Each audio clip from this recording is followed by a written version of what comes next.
freaking over it, dude. I'm over being a cyclops. Yeah. One of my biggest pet peeves, as I've mentioned a million times in other videos, is cars that drive with a single headlight. Well, looks like I'm a victim too of that fucking terrible look. And it's funny because these headlights are like not even that old. But last night I ran into a little trouble with the law, got a citation. Yeah, so for all intents and purposes, we're taking out the headlights, both of them. I'm gonna go over dropping the bumper the lazy way and taking the headlights out because, you know, I can't deal with this shit. It's embarrassing driving at nighttime. Yeah, not with that attitude. And I'm not trying to get another ticket, so I need to go ahead and deal with this problem now. Today we're gonna do the lazy way to drop the bumper in order to get access to just the headlights. And you know, if you do have like a long tube intake, like an InGen or something, with the DE, it's also a good way to have access to the filter. If you want to clean your filter or replace the filter, this method also works out for you. You know, if you don't want to take out the whole bumper, because you know, taking it off and buttoning it back on kind of sucks. So this way is a good way to, you know, get that transition into effect and try to get things done at a much faster pace. So let's get started. Let's try to get this off. We'll try to make this as painless as possible, hopefully. Pretty much all you're gonna need for this procedure is just a flathead screwdriver to pop up any of the plastic fasteners, if you even have any. These little guys, I'm missing a couple, so I only got like 4, but most of you guys are gonna have 6, so 3 on each side to pop open, because that's what's gonna bring the bumper, you know, forward. So 10mm socket, wrench, whatever you use. You can use a manual, you know, a manual type, or if you got yourself like an electronic wrench or something. I got a little Milwaukee Fuel. It's pretty helpful for getting stuff off and back on at a lightning fast pace. Totally recommend getting one of those. So it'll help a lot if you have one of the little extenders, little 3/8 extenders for the 10mm. All right, guys. So normally you're gonna have plastic fasteners which are holding your inner fender liner up against the car. In my case, I actually lost all my pop rivets, so I actually just have, you know, zip ties that are securing my fender liner down. No difference. There's like a couple of them you have to pop off in order to get the fender liner off. I think one goes there too in that hole. But you should have a 10mm bolt right there, and then there's gonna be another one behind this part of the fender liner which you want to take off too. I believe there's this one, and then there's 2 more which we have to get behind. Well, that was fairly easy. I guess I don't have to take off that zip tie. So you got one over here. So normally in any normal 350 you'll have 3 bolts which are holding the bumper on. In my case I only have 2. I think I'm missing one, which is supposed to be right there, that's holding this clip. Should be able to do the same on the other side, and then we'll pop the bumper off. Alright, so like I mentioned before, I only had 2 bolts that were holding the bumper in. There are supposed to be 3. In my case there's 2, so the 3rd bolt, I showed you the location of it, so you just gotta take that one off. Pretty much when you're done, you just peel back the back and you can kind of just like push the bumper forward and out. Like those clips, you know, comes out easy. That's how you have access to the headlight. So this is a lazy method again. You do care about your bumper and everything, and you don't want it to, like, you know, crack the paint or get any stress cracks on the surface. You know, I would recommend just taking the whole thing off, but for my intents and purposes, I just need access to a couple of the bolts that are here underneath the headlight, because this whole assembly does have to come out. I gotta unplug harnesses and replace my ballasts right there to get my headlight working again. Check it. By the way, I was going through a whole dilemma. This whole thing looks like ass because I was trying to find a 10mm. Typical fashion, of course. Losing a 10mm, can't find it. Now you gotta do the same thing for the other side in order to get those 3 bolts out. I'm hoping that there's 3 bolts behind here. There might just be 2, whatever. If there's only 2, makes it a little bit more easier for me to take off the other side of the bumper. But let's get that out of the way really quick, and then proceed to getting our lights out. Alright, so a prime example of what I was trying to show you guys before actually was able to come up on this side. Just gotta move this fender liner back. So the one that was missing is right there, the one right here with the light beams on. That was the one that was missing on the other side, the one that was holding that metal clip in with that retainer. Looks like I might have to buy one of those to get the bumper back on perfectly on this side, because there is a little bit more of a gap. I mean, it doesn't look like this, but it's only like this because the other side is loose. So we just have to get that, those 3 guys off, then we're gonna go ahead and pull off the rest of the front bumper to have it fold over. Then we're gonna have to take off the bumper support, which is that styrofoam piece, which is between the bumper support and the bumper cover. Alright guys, so we had the 3 bolts on both sides of the headlight. They were taken off. Well, in my case 5 because I was missing that one. So we got the bumper kind of like hanging off for a little bit. It's kind of just chilling, but it's enough to give us enough leverage to get the other bolts which are underneath the headlights. The styrofoam underneath here. Just be careful because it is sensitive. It is actually a piece of styrofoam. You don't want it to crack, which mine looks like it already is. So you gotta be careful taking that out. You don't want it to split in half. I mean, if it does, you can always tape it or glue it back together. Just put it back behind the bumper so to keep the molding intact and so it doesn't flex when the wind's hitting it when you're going at, you know, incredibly high 40-mile-per-hour speeds. All right, so you got 3 bolts on each side that you guys want to remove in order to get the headlight out. It's pretty simple. Of course, all of them are 10 mil. You got one over here. You got one over here on the side. It looks like mine are missing, so I'm missing for some reason the side mounting bolt. And then the last one is gonna be, it looks like it's missing 2 bolts on the left side. So it looks like the only one I gotta worry about are the ones on the top. Well, the single one on the top, which is that one. And then for the driver's side, same thing, one up here at the top. Pretty sure I'm missing the one on the side. So yeah, there's gonna be one there on that side over here. So uno, dos, which I'm missing, and then the third guy, which should be right here. So get those off, whatever you have, hand tools, electric tools. It should be pretty straightforward, and you're good to go. I'm gonna start off with the affected area first, the left side, which is my busted headlight. Of course, always keep your bolts in a safe spot. You don't want to lose any of these guys.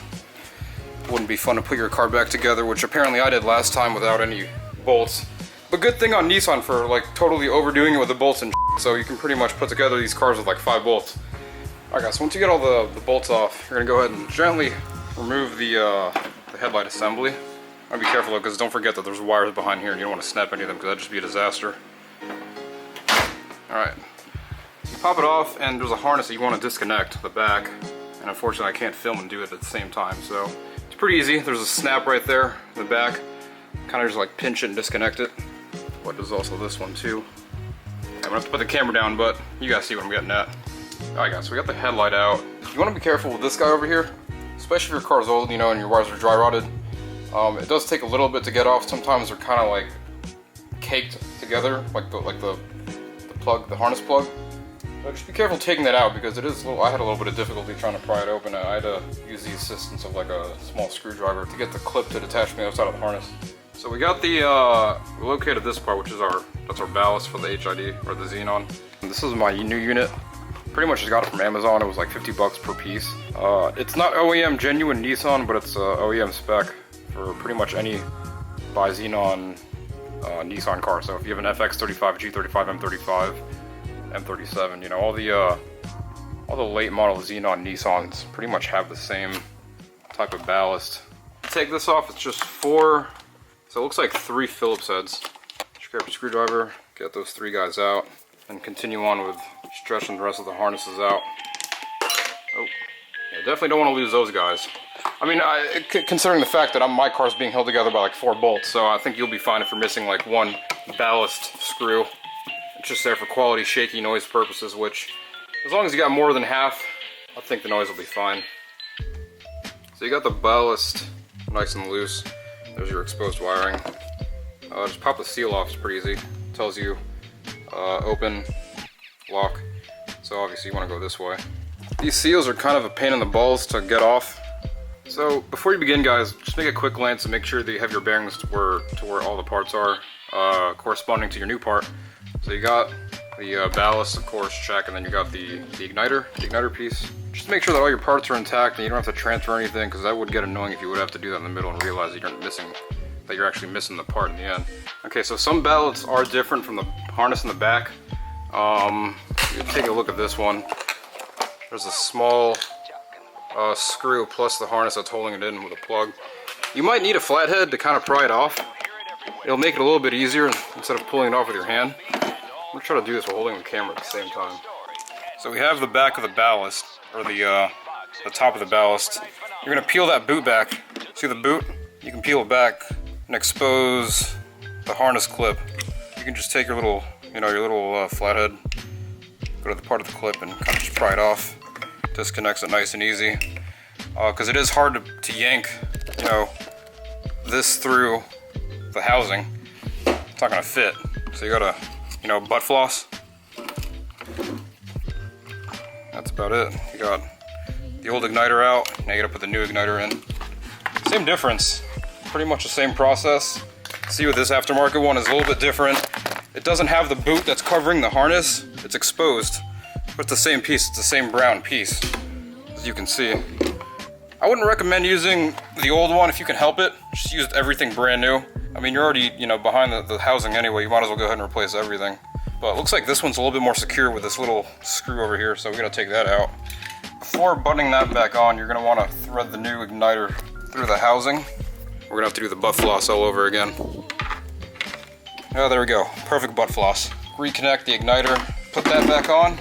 You can't put it in wrong ways because the plug goes facing the back of the headlight. Now you got your igniter hooked up with the ballast bolt on, button back together.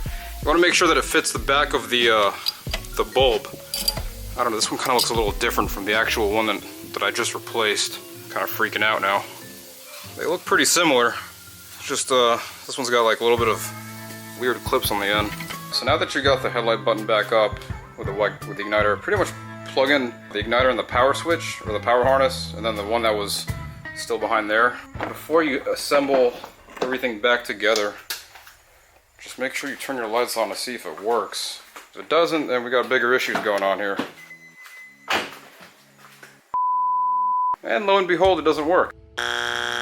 So I'm just gonna go ahead and myself because I don't know what the hell's going on because that's a brand new ballast. I did put the headlight back in, I connected everything back in. I went to go turn my headlights on and unfortunately my right headlight is still not working. Alright guys, since I already got the headlight on anyway, I might as well go ahead and show you just in case you guys are doing this procedure as well. If you are replacing, you know, your bulb, it's pretty easy to get to. You got two clips over here, retainer clips, that little crevice there. Wiggle the guy out. And then the bulb pops out.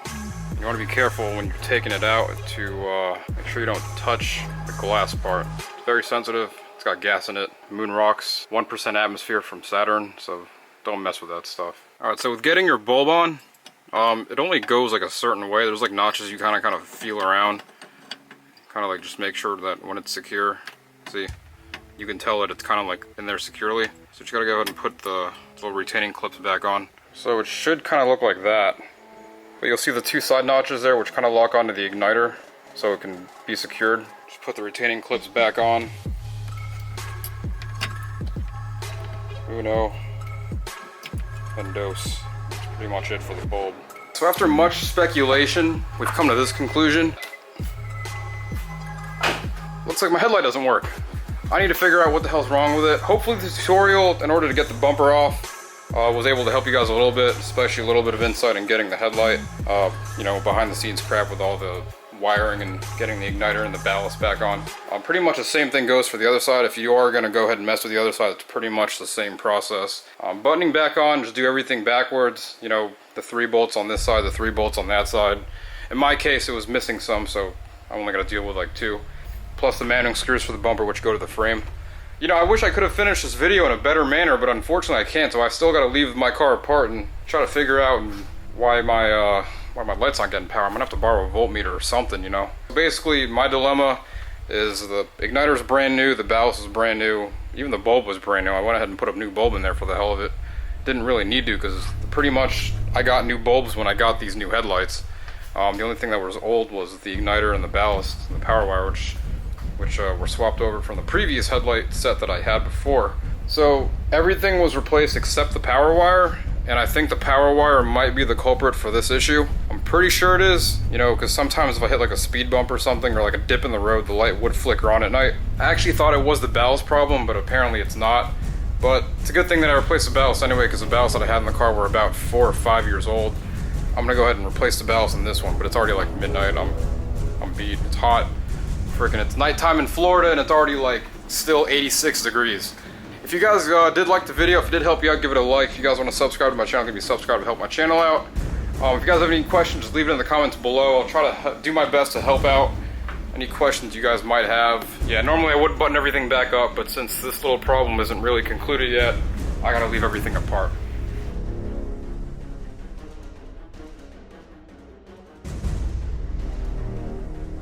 So it looks like 3 Phillips heads.